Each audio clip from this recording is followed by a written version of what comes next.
Blame Truth here, and what you're seeing is a little snippet from Twitter. Now, here's the thing, man. This is just a viewer of mine posting that Pal World is absolutely destroying Call of Duty on Steam charts. It's taking the world by storm. And then we have True Game Data, who I think makes really good videos, chime in with this. And this is nothing against him. I just have read this statement so goddamn much, I'm fucking sick of it. I have read it since Call of Duty came back to Steam, and what he's saying here has been echoed countless times whenever I cover the Steam charts Call of Duty data. He says Steam charts don't include Battle.net and console numbers, which are like 95% of the player base.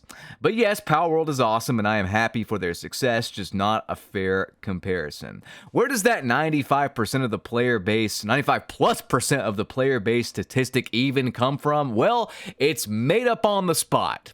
The truth is we don't know the actual percentage divide of the Call of Duty player base. We did get some data from the Microsoft Activision acquisition trial or whatever that said that PlayStation seemed to have the most players, followed by PC, followed by Xbox. So this 95+%, I've seen this countless times. He's not the only one that said it. I think it's just this emotional connection to Call of Duty and the way things were in the past where, yeah, that probably was true. Like 95% of the player base, maybe like 10, 15 years ago, yeah, they were on console, but it's simply not true anymore. From what I saw, the rankings went PlayStation and then PC and then Xbox, and this is verified. However, I actually did some digging yesterday because I just got sick of seeing this. I got sick of saying that this is not true. The statistic is just made up on the spot. And I actually found Bobby Kotick under oath during this trial dropping the actual percentages of the player base divide. Whenever I cover Steam charts and I show you guys how badly Call of Duty is doing, and I want to reiterate here, guys, whenever I show Call of Duty on Steam charts, it's not just Modern Warfare 3, it's not even just Warzone. It's also Modern Warfare 2 as well. It's all under one launcher. And every sub-mode is also under one launcher. So this includes people playing campaign, people playing zombies. You know, it's actually pathetic that 3, technically more than that, games in one. I mean, if you want to add in every single game mode, it's probably like 10 different game modes. Struggles to break 100,000 concurrent players on Steam, which is the biggest PC gaming platform there is. Whenever I post this stuff, people always make up excuses. And guys, after a brief word from this video's sponsor, not only are we going to get into the percentage divide and what it actually is, you're going to be shocked at this, but we're going to get into AAA gaming as a whole, and we're going to get a deleted tweet. I'm going to show you guys a deleted tweet from a former Call of Duty employee that was recently fired. It's going to get spicy. Stay tuned. Enjoy the ad. I'll be right back. Today's video is sponsored by Factor. Factor is one of the long-running sponsors on my channel because as far as I'm aware, we're all human here and we all have to eat. I haven't met a human being yet that can live without eating. Maybe one day, but until then, we have Factor. You see, Factor is perfect for me because I'm a very busy guy and sometimes I just don't have time to cook. I'm also quite a healthy guy and I work out and I need proper nutrition, I need good macros, I need carbs, I need protein, I need fats, but most importantly, I need all of these macros to come together in a nice, delicious meal that tastes good. The convenience of Factor cannot be overstated. Just pop it in the microwave for 2 to 3 minutes and you are good to go. And the macros, my God, they are amazing. For someone like me who works out, I really appreciate their high protein options, but they also have ketogenic options, vegetarian options, vegan options, etc. They also have new wellness shots, which are perfect for me who always forgets to take a multivitamin and stuff like that. Guys, go to Factor75.com and use code CODFATHER50 for 50% off your first Factor box. Get you some good food with some added convenience.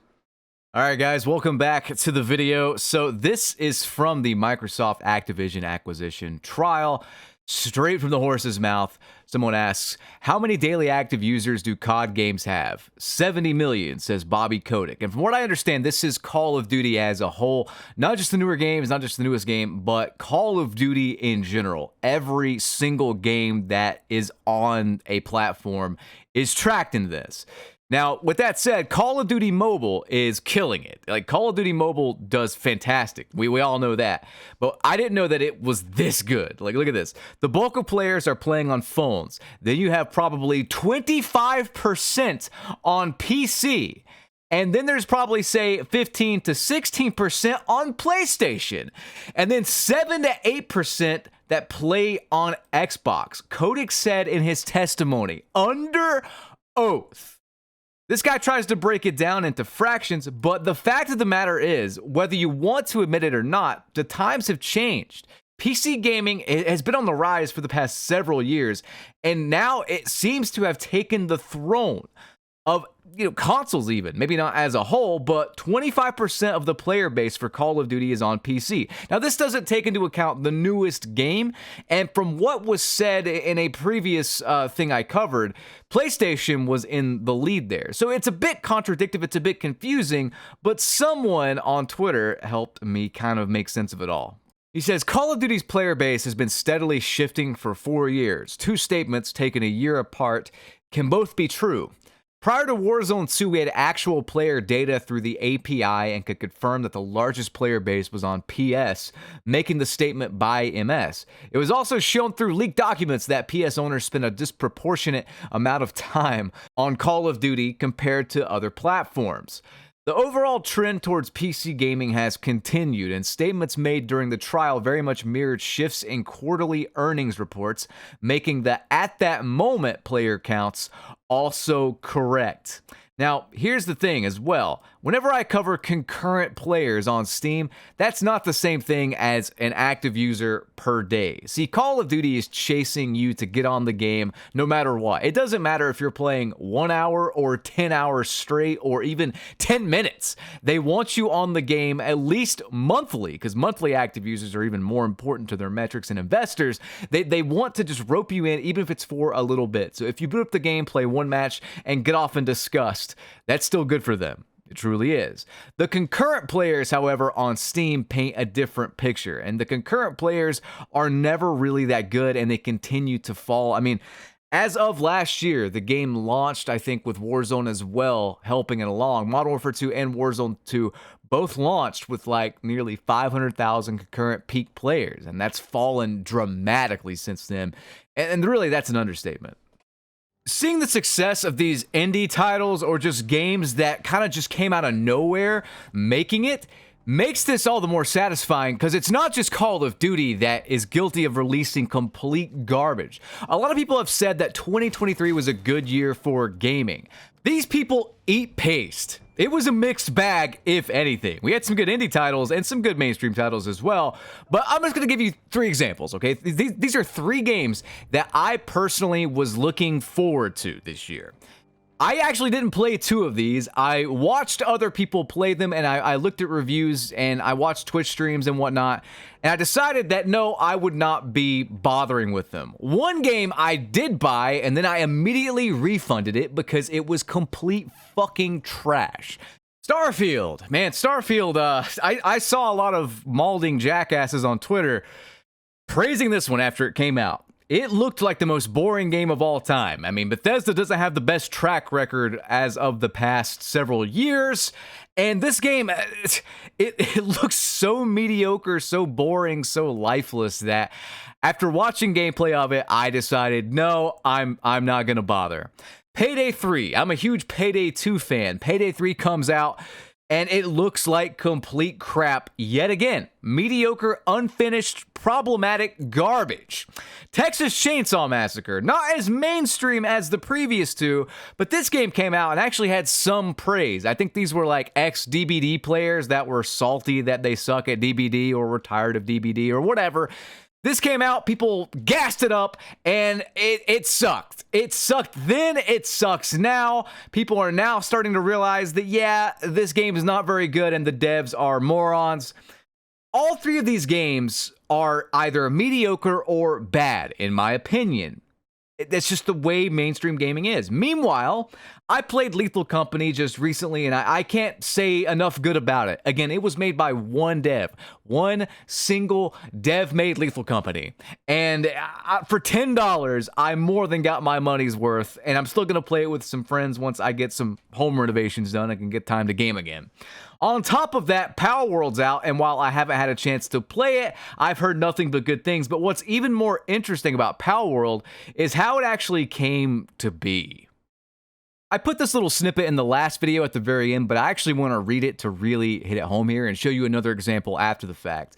Palworld, I think, from what I understand, had around roughly 50 devs by the end of it all, and it's still in early access, by the way. Top game on Steam, in the millions concurrent players right now. Palworld's weapons animators was a surprise hire. CEO Takuro Mizobi revealed that they hired a 20-year-old junior high school graduate with no experience in the game industry after finding a few videos of his on YouTube at the time he was working part-time at a convenience store. Suddenly told by a small unknown game company in Tokyo, we want to hire you as a full-time employee, so please come to Tokyo from Hokkaido. Normally, people would suspect some kind of shady fraud. Entirely self-taught through YouTube videos, he is now working on the biggest game in the world. Always incredible to see indie dev success stories like this. It's better, though. The more I see of this game's development, the funnier it gets. Development equivalent of pocket change for a budget. This is referring to Palworld, by the way. Team didn't know even basic development terms, learned as they went, found a gun enthusiast at a gas station, threw everything at the wall, and stomped Game Freak. I mean, guys, this is where things are going to get a bit controversial in this video. And what I mean by that is, I've said this before in past videos, and I've had people clap back at me. And look, if this gets me canceled, or if this is controversial, then I'll leave the internet right now. Because I don't want to be here. I don't want to be around you fucking idiots if this is considered a controversial take. The diversity hires and the fact that people are just hiring based on anything but talent, vision, passion, and work ethic is why modern gaming, mainstream gaming, is in the state it's in. Palworld, the devs for Palworld, simply hired the best people for the job. And look what they accomplished. Lethal Company was developed by one person who had a vision, who had passion, who had talent. Look what it accomplished! And then look at this in comparison, please. This is a Call of Duty dev that got fired and took to Twitter to air some frustrations. As far as I know, either they protected their tweets after this or they deleted it. I'm not sure, but I do have a kind of a janky screenshot of it. I'm going to keep them anonymous, but just look at this and try to argue against like what I'm going to say after, please, okay? This person says, also, with my being laid off, there's now not a single woman on the level design team at High Moon Studios. Feels like a joke when Activision Blizzard King says we believe in diversity, equity, and inclusion, then fires their token woman. Well, that's because token woman that got fired, it is a fucking joke! You should not be hired based on anything but your raw talent, your passion, your vision, your work ethic, what you identify as, what you have between your legs, what you don't have between your legs, whether your parents are African royalty, you know, American slobs, maybe you were found as an orphan in a dumpster. It does not matter. If that's a controversial opinion, please end me right now. Because I don't want to be a part of this clown show. I simply want the best people for the job. I do not care if it's a team of Asian midgets, man. I just want the best devs for the job. I could care less what you are, what you look like, who you are, what you've done even. Maybe you I don't know, stabbed a man to death in the back of a New York City cab or whatever. Well, if you didn't get convicted and you somehow squeaked by and you made one of the greatest games of all time, fine! I'll let the justice system handle that. I just want a good game! The times are changing. AAA gaming, mainstream gaming, and stuff like that, if they continue to hire based on anything but talent, we're going to keep seeing layoffs. We're going to keep seeing bad games come out. We're going to keep seeing Call of Duty's numbers drop. Look, man, you can listen to me, or you can say I'm an asshole, whatever you want to do. I don't care. I've said what I've said. I hope you guys enjoyed this video. Rate, comment, and subscribe. Peace out.